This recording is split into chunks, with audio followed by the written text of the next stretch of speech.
The gospel reading is from Matthew 5, 1 through 12. When Jesus saw the crowds, he went up the mountain. And after he sat down, his disciples came to him, and he began to speak and taught them, saying, "Blessed are the poor in spirit, for theirs is the kingdom of heaven. Blessed are those who mourn, for they shall be comforted. Blessed are the meek, for they will inherit the earth. Blessed are those who hunger and thirst for righteousness, for they will be filled. Blessed are the merciful, for they will receive mercy. Blessed are the pure in heart, for they will see God. Blessed are the peacemakers, for they will be called children of God.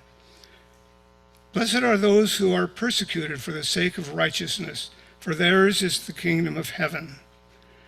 Blessed are you when people revile you and persecute you and utter all kinds of evil against you falsely on my account. Rejoice and be glad, for your reward is great in heaven, for in the same way they persecuted the prophets who were before you." This is the word of the Lord.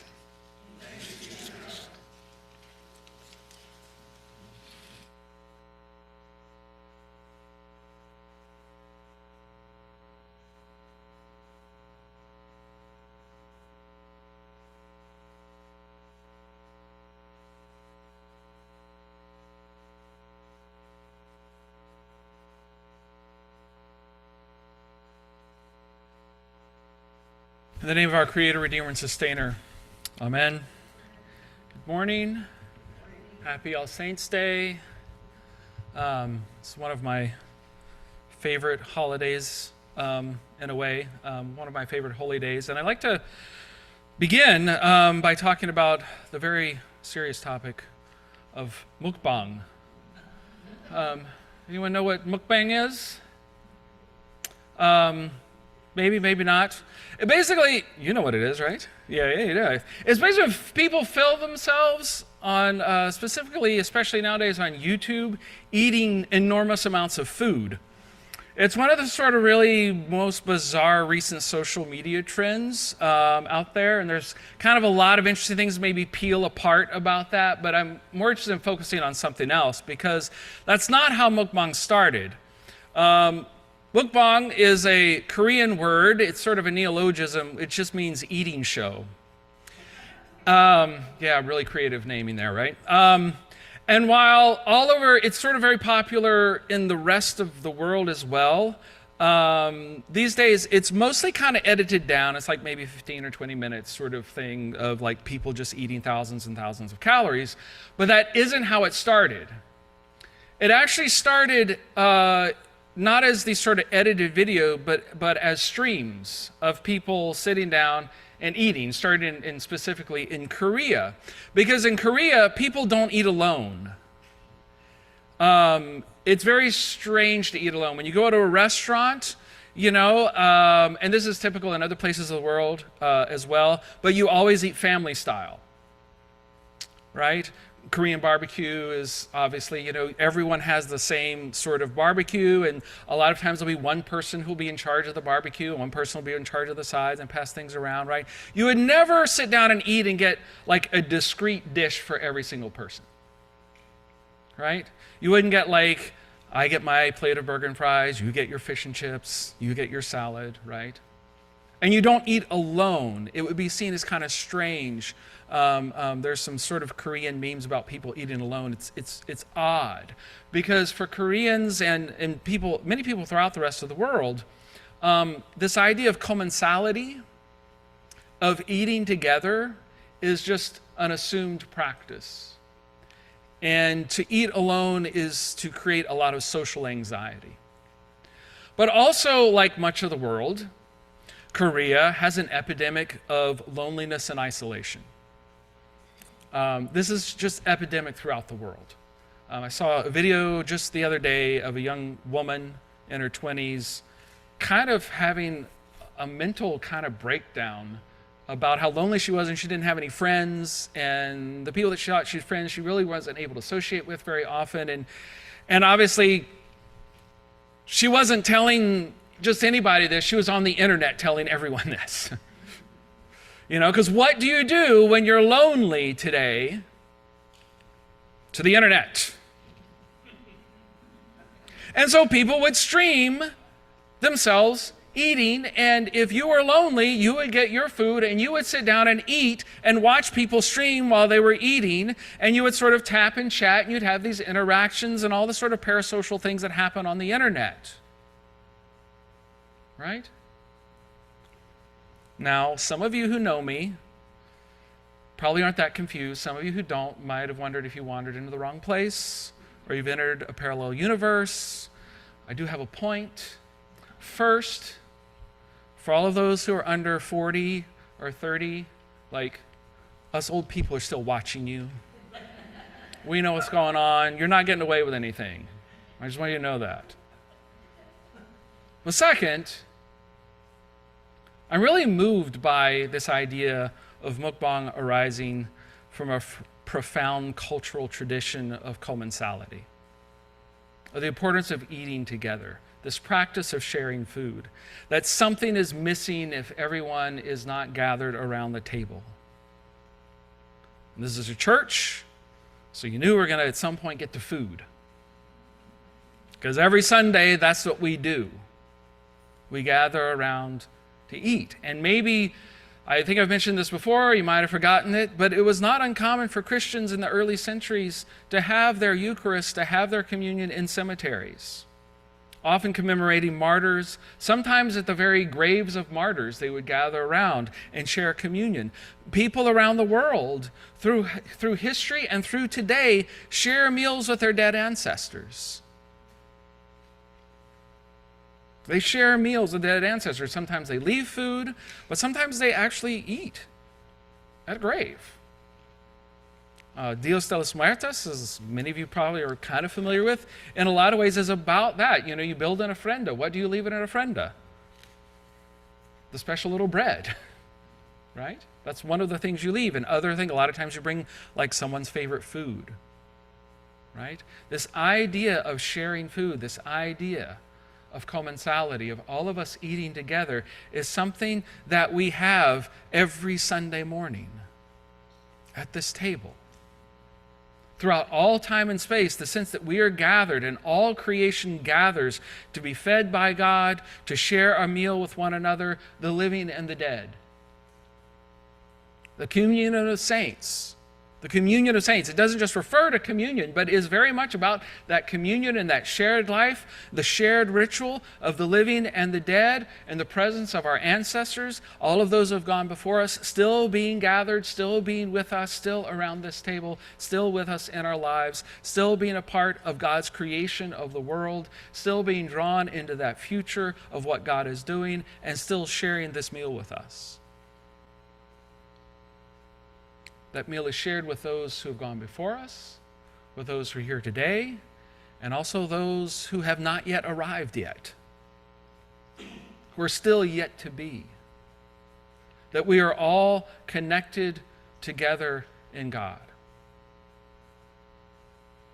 Even for people who fail to see those connections, who cannot see beyond the surface, who no longer imagine that the world might be more than just its material parts, that a tree might be more than a tree, a river more than a mountain, a cup of wine, a piece of bread more than that. Even though we live in many ways in a world that has been deracinated from the cosmos that is filled and energized by spirit and has been planted in a dry and two-dimensional land, even people who live in that world still visit the buried remains of their loved ones, and still hear them, speak to them, or see them, or glance at them. We've all experienced that connection because it is a deeply human one, an intuition deep in our faith, and something that is buried in the words that we proclaim, that the dead do not die. At most they sleep, in patient waiting with all of creation for the unveiling of God's reign and the final revealing of what is next. But they are never far from us. not far from our minds, not far from our hearts, not far from our spirits. We feel their presence. We feel the twang of pain at missing them. Not least of all because we are who we are because of them. I am not who I am without my grandparents, my parents living or dead. And they are not they without me, because I carry their mind and their spirit and their teachings and their lives in my mind and my spirit and my bones. They have made me who I am, and I carry with me who they become as well. And we experience that connection sometimes in surprising ways. I think I mentioned, but before, I think it bears reminding, a few years ago in our Exploring Spirituality group, we were doing a well-being meditation, and one of the parts of the meditation is you imagine someone coming to you, someone close to you, someone who you love and trust, and you picture them to your right or to your left, and you receive their love and their caring for you, and you send that love and caring back to them. And that first week, and pretty much every week after that, most everyone at some point had one of those people who came to their left or their right be someone who is dead. Not that they planned it that way or as part of this particular meditation or anything like that, but these are the people who came to us, the people who were dead. For me, it was my grandfather. It wasn't the first time. He came to me. And in many ways, I have felt his presence in these last years much more than I have in the last 35. I don't think it's fake. I don't think it's my imagination. Not that we're not doing seances, you know? I mean, we aren't trying to talk to dead relatives to get some kind of, something out of them. But they've appeared. And they continue to appear. They come to us. They've been visiting us. We've been visited by them. The dead come to us to be a part of our meditation, to be a part of our lives that we are living. The Spirit is bringing our ancestors to us. And our faith says it's not just your imagination. It's not some kind of woo-woo that's just happening in your minds. It's something real as anything else. When I was young, a good, modern, mostly kind of evangelical kid, I went to Episcopal school, I went to Catholic school, which was all fine, and they talked about the communion of saints and the Apostles' Creed, and I was like, I don't know what that is. That doesn't make any sense to me. People died and they went to heaven or hell. You never saw or heard from them again. Ghosts are just spooky stories. And spirit was for some other world than our own. I was wrong. I was wrong to think that. And my world was impoverished because of that.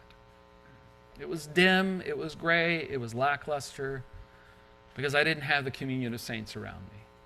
I didn't have a real presence with me. And I was missing a part of myself because I didn't understand that connection.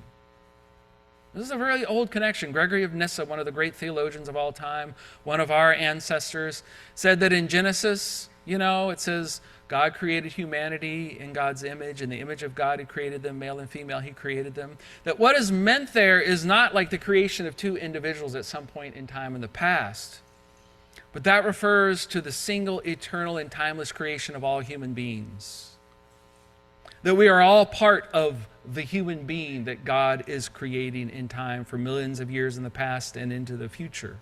That we, Brennan, I, am not human in myself. I am only human in the sense that I'm a part of all the other humans that God is creating and drawing into what God is doing throughout time. I am not me without you. You are not you without me. We are all connected. We are all part of God's great project of creation, one that began in a great infinite sort of potentiality and is greatly being shaped in time into the image of beauty that reflects the Creator's beautiful heart. The beauty of connection for all of us, throughout all space and all time, a connection, the divine creator who holds on to us even into and through death. As real as anything else is the floor you have your feet on, is the seat you're sitting on. That is the blessing of faith and hope. The blessing for those who mourn, for those who seek mercy, for those who are meek, who yearn for peace, who yearn for the final perfection of the cosmos. That is the blessing that we celebrate this morning, that we encounter and experience this morning. The presence of all those who have gone before us, the presence of all those who are coming after us, to experience that and to experience my grandfather here in his spirit with me, and we, all of our ancestors, gathered together in this great communion and around this table. Amen.